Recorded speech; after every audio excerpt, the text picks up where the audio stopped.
Hi everyone, this is Father Mark, and I'm doing the reflection today for Saturday in the 7th week of Easter, the day before Pentecost.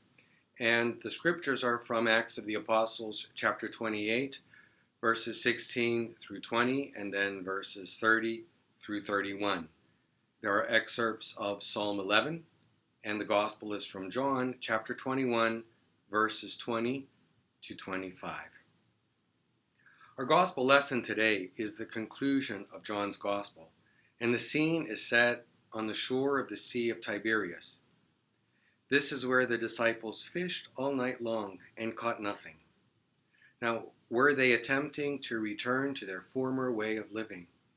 If that's true, then God was showing them that the former way of life would not sustain them now. They have been changed because they met Jesus. Then they meet a stranger on the shore who's telling them to try one more time, and this time, by his command, their nets are overflowing. It's at this point that they recognize Jesus and rush to meet him on the shore. Jesus and Peter have a conversation where Peter is able to redeem himself by telling Jesus that he loves him. He says it 3 times and accepts the invitation to feed my sheep. Well, this is where our gospel lesson begins today. Peter turns and he sees John following them, and he asks Jesus, "What about him?"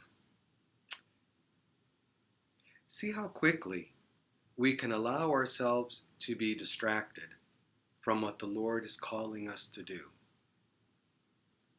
Let's look at that passage.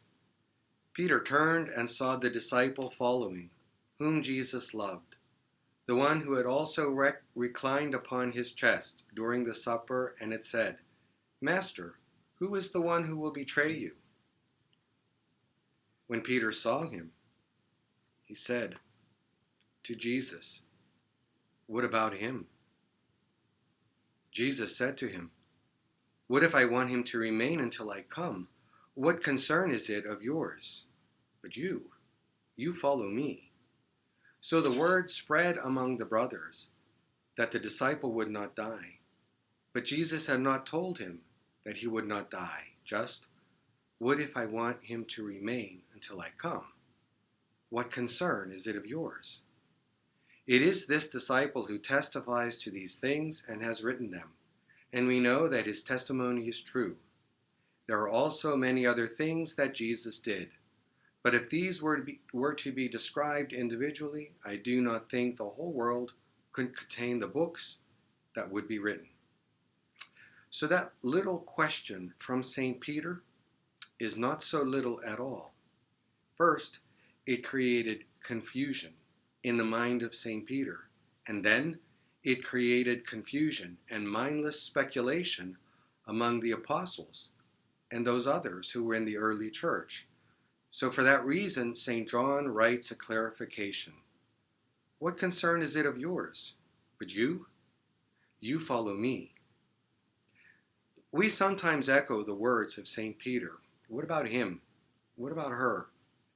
It is not helpful to us if we focus or obsess over the behavior of others, over the vocation of others. But what really matters is that we follow Jesus, that his call to us is clear, and our response is wholehearted. I also like the verse, "There are many other things that Jesus did." If these were to be described individually, I do not think the whole world could contain the books. So the Gospels are just little snippets that are so powerful, can change and transform our lives. As we prepare for the celebration of Pentecost, let us pray to the Spirit for the grace to follow Jesus and not be distracted by the things that hold us back from him. May God bless you.